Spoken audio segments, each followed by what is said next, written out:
ଆସନ୍ତୁ ଆପଣଙ୍କୁ ସମସ୍ତଙ୍କୁ ସ୍ୱାଗତ, ସମସ୍ତଙ୍କୁ ଶୁଭେଚ୍ଛା, ସମସ୍ତଙ୍କୁ ଶୁଭକାମନା।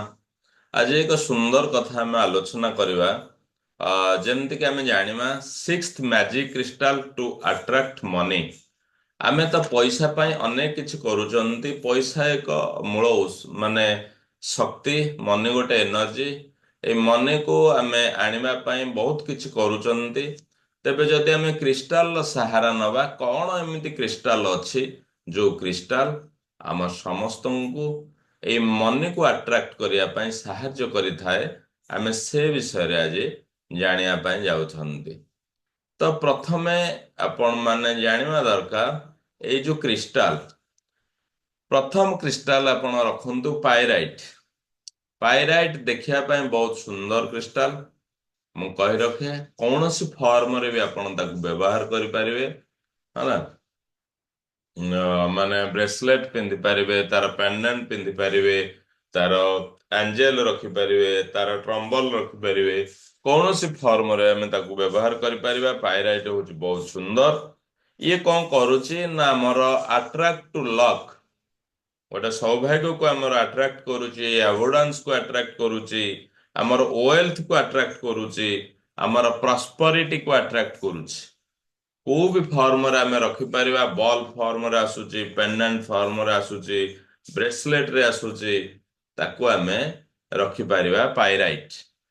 ସେକେଣ୍ଡ କ୍ରିଷ୍ଟାଲ ହଉଛି ଆପଣଙ୍କର ଗ୍ରୀନ ଆଭେଞ୍ଚରିନ୍। ଗ୍ରୀନ ଆଭେଞ୍ଚରିନ୍ ଆମ ପ୍ଲାଟଫର୍ମରେ ବହୁତ ଲୋକ ପିନ୍ଧିଛନ୍ତି, ବହୁତ ଲୋକ ବି ନେଇଛନ୍ତି। ଯେମିତିକି ମୁଁ ନିଜେ ରଖିଛି, ଅନେକ ଆମର ନେଇଛନ୍ତି ଏଇ ଯୋଉ ଗ୍ରୀନ ଆଭେଞ୍ଚରିନ୍ ବ୍ୟବହାର କଲେ ଆମେ ମାନେ ଗ୍ରୀନ ଆଭେଞ୍ଚରିନ୍କୁ ବି ମାନେ ଷ୍ଟୋନ ଲକ୍ କୁହାଯାଏ, ଷ୍ଟୋନ ଅଫ୍ ଲକ୍ ବୋଲି ବି କୁହାଯାଏ। ବହୁତ ସୁନ୍ଦର, ମାନେ ବହୁତ ଭଲ ପାୱାରଫୁଲ ଆମର ସେ ହଉଛି ଗ୍ରୀନ ଆଭେଞ୍ଚରିନ୍। ସେ କ'ଣ କରୁଛି ନା ଆମର ବିଜନେସ୍ କ୍ଷେତ୍ରରେ ଆମକୁ ଭଲ ଦବ, ଆମର ଜବ୍ କ୍ଷେତ୍ରରେ ଆମକୁ ସୁବିଧା ଦବ, ଆମର ଗୋଟେ ଫାଇନାନ୍ସିଆଲ କଣ୍ଡିସନ ମାନେ ଫାଇନାନ୍ସିଆଲ ଅପରଚୁନିଟି କି ସେ ଗୋଟେ କ୍ରିଏଟ କରେଇବ, ବା ଫାଇନାନ୍ସିଆଲ ଅପରଚୁନିଟି ଆମ ପାଖକୁ ଦବ। ବହୁତ ଭଲ ଜିନିଷ, ଯୋଉଟା କି ଆମର ମୁଡଟା ସବୁବେଳେ ଭଲ ରହିବ। ଯଦି ଆମେ ଆଲୋଚନା କରିବା ତାହେଲେ ଆମର ହାର୍ଟ ଚକ୍ରାକୁ ସେ ହିଲ୍ କରିବ। ଗ୍ରୀନ ଆଭେଞ୍ଚରିନ୍ ୟାର ଆଉ ଗୋଟେ ପ୍ରମୁଖ ବିଶେଷତ୍ୱ ହଉଛି ଆମର ହାର୍ଟ ଚକ୍ରାକୁ ସେ ହିଲ୍ କରିବ। ଆମେ ୟା ପୂର୍ବରୁ ଯୋଉ ପାଇରାଇଟ କଥା ଆଲୋଚନା କରୁଥିଲେ, ପାଇରାଇଟ ବିଶେଷ ଭାବରେ ଆମର ମଣିପୁରା ଚକ୍ରାକୁ ଆକ୍ଟିଭ କରିବ।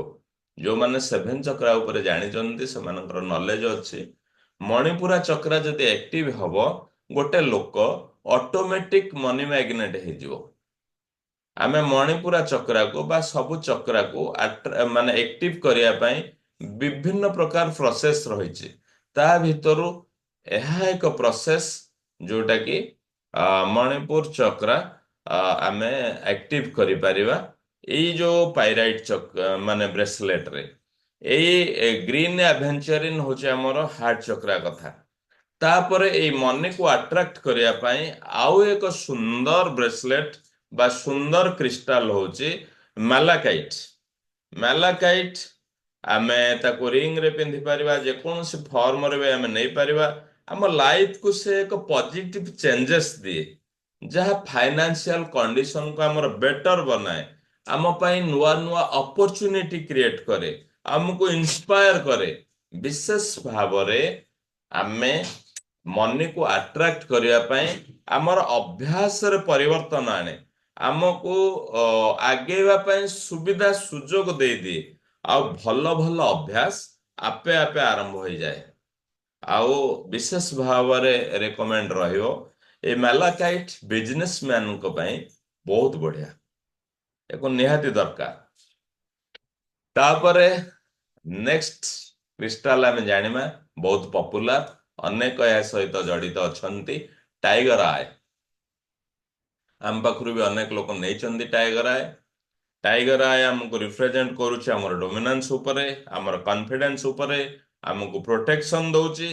ଏହା ସହିତ ସୁନ୍ଦର ଭାବରେ ମନିକୁ ମଧ୍ୟ ଆଟ୍ରାକ୍ଟ କରେ ଏଇ ଟାଇଗର ଆଏ। ଇଏ ମଧ୍ୟ ଆମର ମଣିପୁରା ଚକ୍ରାକୁ ଆକ୍ଟିଭ କରୁଛି। ଏଇ ଟାଇଗର ଆଏ ଆମର ମଣିପୁରା ଚକ୍ରାକୁ ମଧ୍ୟ एक्टिव करूच। तो पंचम क्रिस्टाल आमे जानिमा, फिफ्थ क्रिस्टाल आमे जानिमा प्यारिडट। प्यारिडट होची ग्रीन कलर रो, बहुत सुंदर देखा जाए, बहुत सुंदर देखा जाए। से हमर जदि आमे प्लानेट हिसाब रे नबा ताहले बुध ग्रह को से रिप्रेजेंट करूची, हमर हार्ट चक्र को से हिल करूची, हमको अन्य क्रिस्टाल भली सेम बेनिफिट दउची, माने वेल्थ को अट्रैक्ट करूची। ये होची प्यारिडट। तापरे आहुर गोटे सुंदर क्रिस्टाल आमे ଏହା ସହିତ ବି ଅନେକ ଜଡ଼ିତ ଅଛନ୍ତି ଅନେକ ସମୟରୁ, ଯୋଉଟା କି ହଉଛି ସିଟ୍ରିନ୍। ସିଟ୍ରିନ୍ ହଉଛି ଦେଖିବା ପାଇଁ ୟେଲୋ କଲର। ଆମେ ଯୋଉମାନେ ରତ୍ନ ପିନ୍ଧୁଛନ୍ତି, ଜେମ୍ସ ପିନ୍ଧୁଛନ୍ତି, ଯୋଉ ଆମର ୟେଲୋ ସାଫାୟାର ଅଛି, ତାର ଏଇଟା ହଉଛି ଗୋଟେ ବିକଳ୍ପ। ଏଇକୁ ଆମେ ମାନେ ଗୁରୁ କ୍ରିଷ୍ଟାଲ ବୋଲି ବି ଆମେ ମାନୁଛେ। ଆମକୁ ବିଜନେସ ପାଇଁ ୟାକୁ ଦରକାର, ଆମକୁ ହେଲ୍ଥ ଆଉ ମନି ୟାକୁ ବି ସେ ହିଲ୍ କରୁଛି। କିଛି ଜିନିଷକୁ ଆଟ୍ରାକ୍ଟ କରିବା ପାଇଁ ସେ ଆମକୁ ହେଲ୍ପ କରେ। ଆମକୁ ନେମ୍ ଆଣ୍ଡ ଫେମ୍ ଦିଏ ସିଟ୍ରିନ୍। ଏଇଭଳି ଭାବରେ ଆମେ ଆଜି 6ଟା କ୍ରିଷ୍ଟାଲ ବିଷୟରେ ଆଲୋଚନା କଲେ, ଯୋଉ କ୍ରିଷ୍ଟାଲ ଆମକୁ ମନି ଆଟ୍ରାକ୍ଟ କରିବାରେ ବହୁତ ସୁବିଧା, ବହୁତ ସୁଯୋଗ ପ୍ରଦାନ କରେ। କେବେ ଆପଣ ଚାହୁଁଛନ୍ତି ତାର ସୁଯୋଗ ବି ନେଇପାରିବେ। ବହୁତ ବହୁତ ଧନ୍ୟବାଦ ସମସ୍ତଙ୍କୁ। ନମସ୍କାର। Thank you.